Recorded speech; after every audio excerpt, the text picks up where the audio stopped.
Lectura del Santo Evangelio según San Marcos. Gloria a ti, Señor. Cuando a los pocos días entró Jesús en Cafarnaúm, se supo que estaba en casa.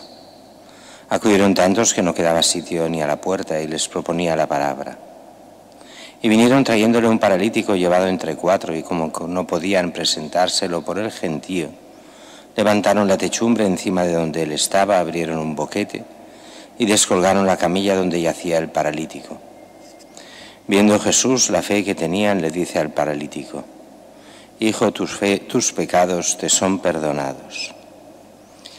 Unos escribas que estaban allí sentados pensaban para sus adentros: ¿por qué habla este así, blasfema? ¿Quién puede perdonar pecados sino uno solo, Dios? Jesús se dio cuenta enseguida de lo que pensaban y les dijo: ¿por qué pensáis eso? ¿Qué es más fácil? ¿Decir al paralítico tus pecados te son perdonados, o decir levántate, coge la camilla y echa a andar? Pues para que veáis que el Hijo del Hombre tiene autoridad en la tierra para perdonar pecados. Dice al paralítico: te digo, levántate, coge tu camilla y vete a tu casa. Se levantó, cogió inmediatamente la camilla y salió a la vista de todos.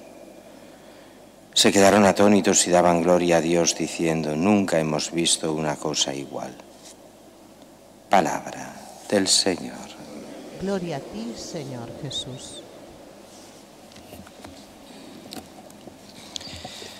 El Evangelio de hoy, bueno, como todos los evangelios, más que conocido, pero nos va presentando la figura de Jesús. ¿Quién es este Jesús?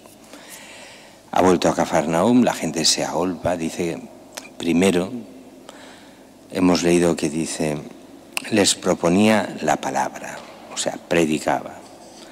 Todavía no se nos dice qué predica, porque la idea es primero presentarnos quién es Jesús. Y el quién es con las obras. Bien, Jesús le llega al paralítico, y ese paralítico lo primero que le dice, viendo la fe que tienen, bajándolo allí: tus pecados te son perdonados.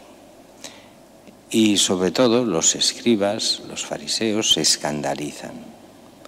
Solo Dios puede perdonar los pecados. ¿Quién se cree que es este? Menos mal que yo no estaba allí, porque yo hubiera sido como los escribas o los fariseos. ¿Quién se cree que es? Solo Dios puede perdonar los pecados, es cierto, solo Dios puede perdonar los pecados. Pero sin embargo es que Cristo es el Hijo de Dios, es Dios hecho hombre, Él puede perdonar los pecados. Él es el que tiene ese poder, y ese poder lo da a los hombres. Acordaos aquello que después dará el día de la resurrección, soplando el Espíritu Santo sobre los apóstoles: a quienes perdonéis los pecados les quedan perdonados, a quienes se los retengáis les quedarán retenidos. Dios, por Cristo, pasa el perdón de los pecados a la Iglesia, para que tenga esta misión, que es la de la lucha contra el pecado, el perdón de los pecados, para volver a la gracia. Bien. Blasfema, dicen, va contra la voluntad de Dios Jesús. Para demostrar que Él es capaz de perdonar los pecados, cura al paralítico. Para la gente, el gran milagro, ha curado al paralítico, pero eso es solo un signo de lo que es realmente importante, el perdón de los pecados que da Cristo. Porque al final de las enfermedades, al final morimos todos. Pero el perdón de los pecados lo que hace es darnos vida eterna, mucho más importante. Vamos viendo poco a poco, y ya estamos solo al inicio de ese segundo capítulo de San Marcos. Pero hoy celebramos San Antonio Abad, y sabéis que San Antonio Abad es de los grandes, tanto es así que en todo Oriente se le llama Antonio el Grande. Y es que era grande, prácticamente, si no es el fundador, como si lo fuese, de la vida monástica.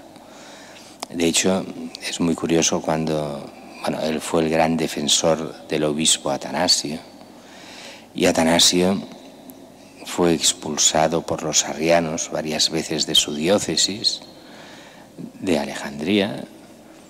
Él era el patriarca de Alejandría, los arrianos hicieron de todas. Era un momento en que estos herejes controlaban buena parte de la Iglesia.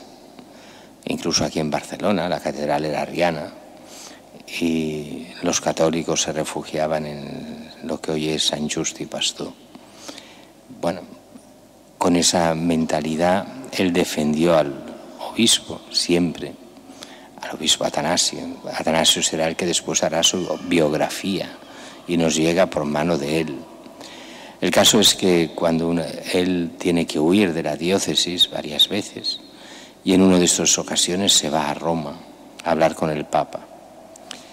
Y llegando a Roma va acompañado de varios monjes de San Antonio y de la orden antoniana.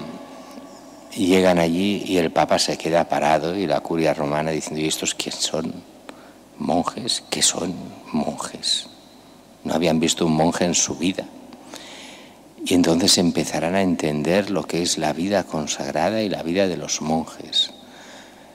Y instaurarán poco a poco también lo que son los monjes en Europa. Pero los monjes empiezan en Egipto y empiezan casi, no se sabe si podía haber alguno antes o no, pero prácticamente empiezan con San Antonio. Y era un personaje de estos extraños en el sentido de que tenía una personalidad arrolladora, que lo que quería era silencio y vida monástica y no le dejaban. Tuvo que cambiar decenas de veces de convento porque no le dejaban vivir en paz. Pero también era de estos personajes tan arrolladores que cuando empiezan las grandes persecuciones con Diocleciano, él va a los juicios que hacen contra los cristianos y se encara a los jueces. Y los jueces no se atreven contra él. No se atreven, saben que es cristiano y como tal tendrían que condenarlo a muerte. No se atreven. Lo único que se atreven es pedir a la policía que lo saque del juzgado. Y después, cuando los van a martirizar, él acompaña a los mártires hasta el momento de su muerte. Fue un caso excepcional de una persona de una integridad única, de una capacidad de arrastre impresionante, y muchísimos se convertían con él, muchísimos se hacían monjes con él. Hizo que los monjes fueran una potencia impresionante en Egipto y que cambiasen la sociedad egipcia. Y todo el mundo lo buscaba para dejarse llevar espiritualmente por él, pero él lo que quería es que le dejasen tranquilo en la soledad con Dios. Se resignaba a lo que Dios quería y a llevar almas, pero lo que él quería precisamente es la soledad del monasterio. Y por eso se hicieron muchísimos monasterios, sobre todo en la zona que está entre el Cairo y la Alejandría, de los cuales todavía hoy quedan unos cuantos de estos monasterios.